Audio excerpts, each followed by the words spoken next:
ഇതിനെക്കുറിച്ചൊരു update കിട്ടിയിട്ടുണ്ട്, വേറൊന്നുമില്ല. ഈ റൂമർ എന്ന് പറഞ്ഞു കഴിഞ്ഞാൽ മാർവലിലെ MCUവിലെ ബ്ലാക്ക് പാന്തറിനെ റീകാസ്റ്റ് ചെയ്തു എന്നുള്ളതാണ്. ഈ റൂമർ സ്പ്രെഡ് ആവാൻ തുടങ്ങിയത് നാളുകൾക്ക് മുമ്പ് മാർവൽ വോക്ക് വേൾഡിൽ ഒരു വക്കാണ്ടൻ തീമിൽ നടത്തിയായിരുന്നു. അതിനകത്ത് വക്കാണ്ടയിലെ മെയിൻ ക്യാരക്ടേഴ്സ് എല്ലാവരും പങ്കെടുത്തായിരുന്നു. വക്കാണ്ടൻ ഗ്രൂപ്പിൽ മാർവലിൽ തന്നെ അഭിനയിക്കാത്ത ഒരു ക്യാരക്ടറും കൂടി വാക്ക് ചെയ്തായിരുന്നു. കാര്യമല്ല, നമ്മുടെ ഈ F1 മൂവിയിൽ ഫേമസ് ആയിട്ടുള്ള ഡാംസൺ ഇഡ്രിസ് തന്നെയാണ്. വാർസിൻ്റെ കോൺസെപ്റ്റ് ആയിട്ട് ലീക്ക് ആയ ടൈമിലുള്ള റൂമറാണ് next Black Panther damson Idris ആണ്. അവർ പറയുന്നത് എന്നാൽ F1 മൂവിയുടെ പ്രൊമോഷന് വേണ്ടിയാണ് ഡാംസൺ ഇഡ്രിസ് വോക്ക് വേൾഡിൽ വന്നത്. ചാൻസ് ഇല്ല എന്ന് പറയുന്നില്ല. Marvel Black Panther വക്കാണ്ട for ever തന്നെ പറഞ്ഞാണ് ടിച്ചാലേനെ ഇനി റീകാസ്റ്റ് ചെയ്യില്ലെന്ന്. ഫാൻസിന്റെ റിയാക്ഷൻ എങ്ങനെയാണെന്ന് അറിയാൻ വേണ്ടിയായിരിക്കും ഇങ്ങനെ ഒരു വാക്ക് നടത്തിയെന്ന് തോന്നുന്നു. എല്ലായിടത്തുനിന്നും പോസിറ്റീവ് റിവ്യൂസ് തന്നെയാണ് വരുന്നത്. പിന്നെ അവഞ്ചേഴ്സ് ഡൂംസ്ഡേയിലും സീക്രട്ട് വാർസിലും ഒക്കെ ബ്ലാക്ക് പാന്തർ ഇല്ലാണ്ട് കഥ പറയാനേ പറ്റില്ല. കാരണം ഇൻഗ്രഷൻ ഈവൻസ് ഒക്കെ ആദ്യം മനസ്സിലാക്കുന്ന തന്നെ ബ്ലാക്ക് പാന്തർ ആണ്. ഇൻഫിനിറ്റി സാഗയിൽ കൊണ്ടുവന്ന കിങ് ടിച്ചാലിനെ തന്നെ റീകാസ്റ്റ് ചെയ്യണമെന്നൊന്നുമില്ല. വേണമെങ്കിൽ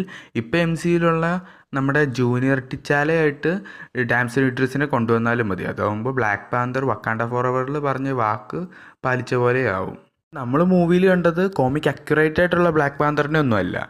ശരിക്കും കോമിക്സിൽ ബ്ലാക്ക് പാന്തർ സ്റ്റോമിനെയാണ് കല്യാണം കഴിക്കുന്നത്. സ്റ്റോമിൽ എക്സ്മാൻ ആണ്. ഇപ്പോൾ എക്സ്മാൻ റേറ്റ് മാർവലിൻ്റെ അടുത്തില്ലായിരുന്നു, പക്ഷേ ഇപ്പോൾ ഉണ്ട്.